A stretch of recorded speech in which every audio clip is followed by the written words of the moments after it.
సభా సరస్వతికి నమస్కారం. నా ప్రాణానికి ప్రాణమైన తెలుగు ప్రేక్షక దేవుళ్ళందరికీ నమస్కరిస్తూ, సహకుటుంబానం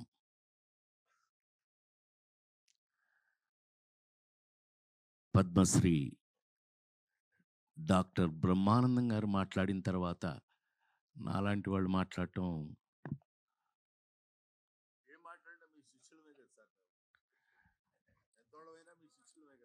కానీ ముస్లిం కొడుకు కదా నువ్వు. నేను ఏది ఏమైనా మా అనుబంధం మా ఇది మీ అందరికీ తెలిసిందే. అహనా పెళ్ళంటి సినిమా జంజాల్ గారు బా ఆ రోజులు ఇది వేరు. భగవంతుడి దయ వల్ల ఇంకా ఇప్పటికీ మేము ఇదే స్టిఫ్నెస్తో పనిచేయటం, మాతో పనిచేసిన వాళ్ళందరూ ఈ రేంజ్లో పెరిగిపోవడం, నాతో లగ్గం చేపించిన రమేష్ చెప్పాలి. కానీ సరే బాబు నువ్వు చెప్పాలి, నేను చెప్పనా?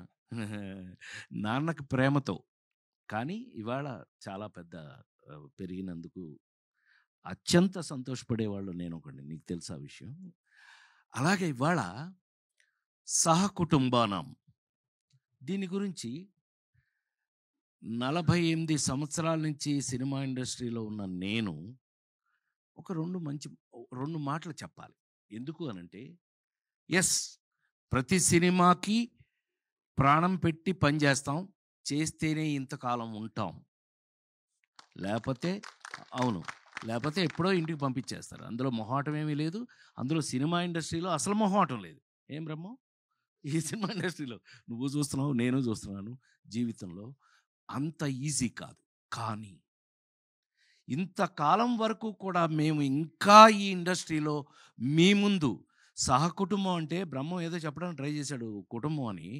యాక్చువల్గా మీరందరూ ఎవరు జర్నలిస్ట్ కుటుంబం నన్ను ఇన్ని సంవత్సరాల నుంచి సొంత బిడ్డలాగా కాసుకుంటూ వస్తున్నారు మీరందరూ. అందుకే నేను ఇప్పటికీ ఇలాగే ఉన్నాను. చప్పట్లు కొట్టచ్చు. కొంచెం అందరూ షాక్ అయ్యారులే, అది విషయం.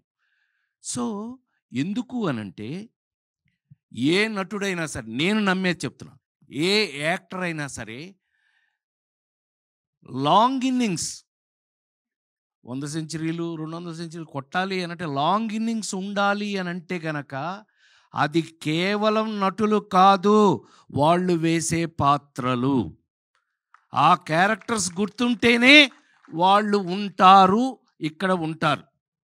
నాకు తెలిసి మరి ఇప్పుడే బ్రహ్మం గురించి మాట్లాడుతూ అహనా పెళ్ళంట దగ్గర నుంచి ఇవాళ మొన్నే మీరు చూసిన మాస్ జాతర వరకు కూడా పనిచేస్తూనే ఉన్నాను. నాకంటూ ఒక పాత్రలు రాస్తూ ఉన్నారు.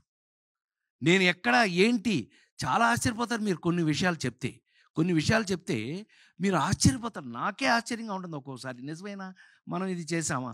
లేడీస్ టైలర్ల దగ్గర నుంచి కొన్ని సినిమాలు చేశాక, నేను కృష్ణా జిల్లా వాడిని, మీకు తెలుసు కదా. ఇంటికి వెళ్తే అమ్మ చిన్నప్పుడే చనిపోయింది కదా, మా అక్కాయిలు పెంచారు నన్ను.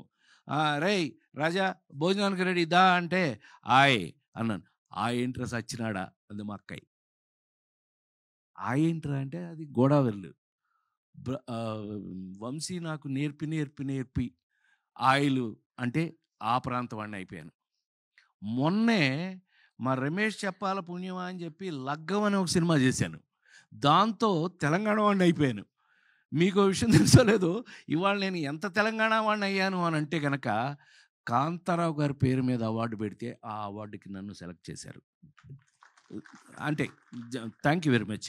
థ్యాంక్ యూ దానికోసం చెప్తున్నాను.